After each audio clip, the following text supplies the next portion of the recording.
In Parliament today, Keith Azopardi said it had not been a choice between desirables, but an unwanted choice which inevitably had to be faced and which in government they would make the best of.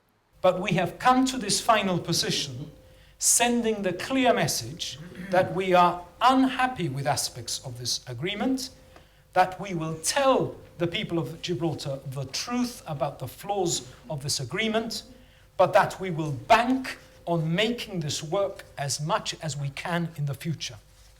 People should not underestimate how difficult this has been for us. We nearly could not bring ourselves to do even this.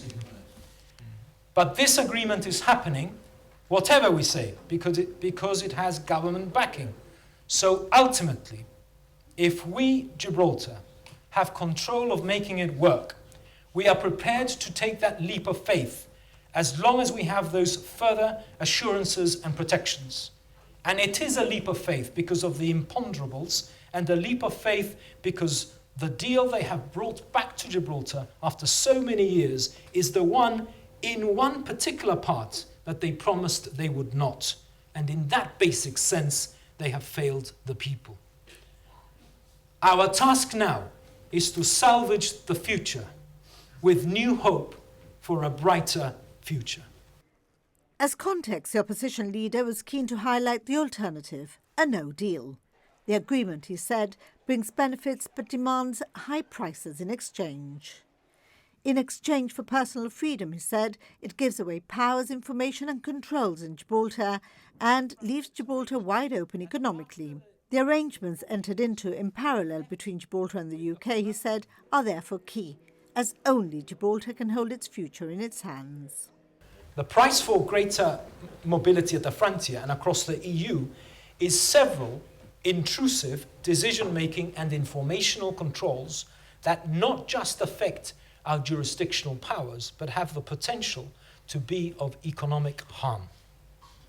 For example, on issues such as rights of residence, Article 45, short stay visas for visits to Gibraltar, Article 47, or even residence permits to reside in Gibraltar, Article 50, the treaty creates arrangements that subject the exercise of powers that we have always had to now consultation with Spain, provision of information to Spain, or indeed exercise of power by Spain.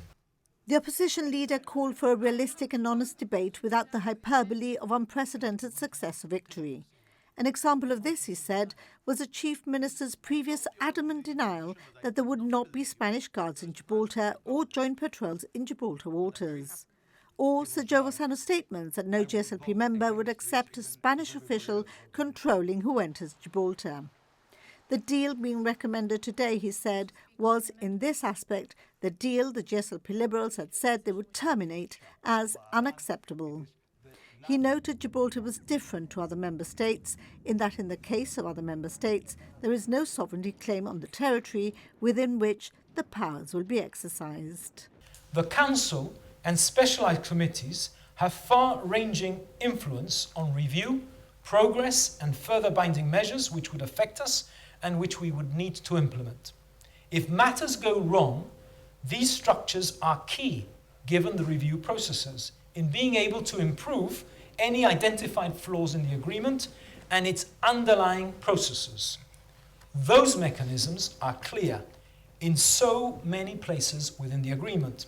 It creates an ongoing umbrella of constant evaluation and referral where the committees and council will hold key influence.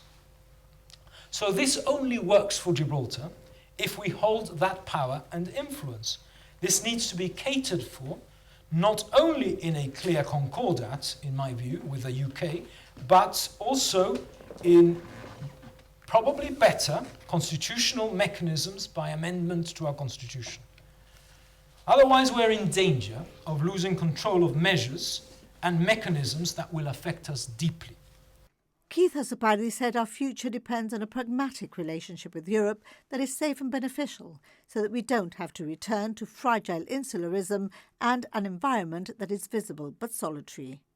In a post-Brexit world, he said, there's a need to rely on international resilience for global and regional security. The termination clause, he added, meant the deal did not bring the certainty it should. The amendments passed unanimously today include a second clause giving the people of Gibraltar the right to referendum on the termination.